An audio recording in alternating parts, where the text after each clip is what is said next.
Pse është që njerëzit jetojnë një jetë të kufizuar në kohë dhe në fund vdesin? Sepse paga e mëkatit është vdekja. Bibla thotë se arsyeja pse duhet të vdesim është për shkak të mëkateve tona. Nëse mëkatet tona që meritojnë vdekjen falen, megjithse trupat tanë prishen, shpirtrat tanë mund të jetojnë përgjithmonë. Atëherë, si mund të marrim faljen e mëkateve?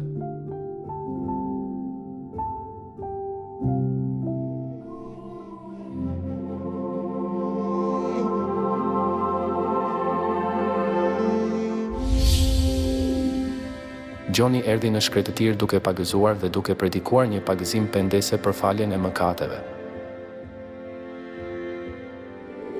Dhe gjithë vendi i Judës dhe ata nga Jeruzalemi shkonin tek ai dhe pagëzoheshin të gjithë nga ai në lumin Jordan, duke rrëfyer mëkatet e tyre.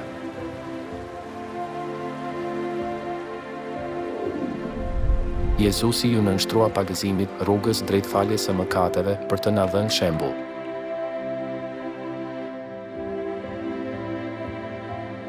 Pagëzimi është ceremonia e shenjtë përmes së cilës ne mund të marrim faljen e mëkateve dhe të rilindemi si fëmijë të Perëndisë.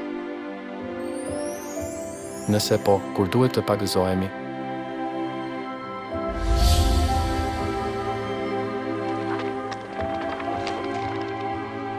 Lidia u pagëzua menjëherë sapo kuptoi Krishtin. Eunuku etiopian u pagëzua menjëherë në rrugë.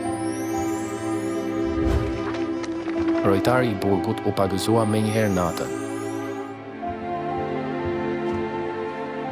Pse ishte që paraardhësit e besimit ton u pagëzuan menjëherë sapo e kuptuan Krishtin? Ishte sepse ata besuan premtimin e Perëndisë se shpirtrat e tyre jetojnë përgjithmonë edhe pse trupat e tyre prishen nëse marrin faljen e mëkateve nëpërmjet pagëzimit. Kjo është arsyeja pse pagëzimi kryhet në emrin e shpëtimtarit, i cili ka autoritet të falë mëkatet dhe të japë jetë të përjetshme. A e dini emrin e shpëtimtarit, emrin e Atit, të Birit dhe të Frymës së Shenjtë? Emri i Atit është Jehova dhe emri i Birit është Jezus. Atëherë, cili është emri i Frymës së Shenjtë? Ju lutemi merrni faljen e mëkateve dhe jetën e përjetshme duke u pagëzuar në emër të Atit Jehova, të Birit Jezus dhe të Frymës së Shenjtë, emrin e ri.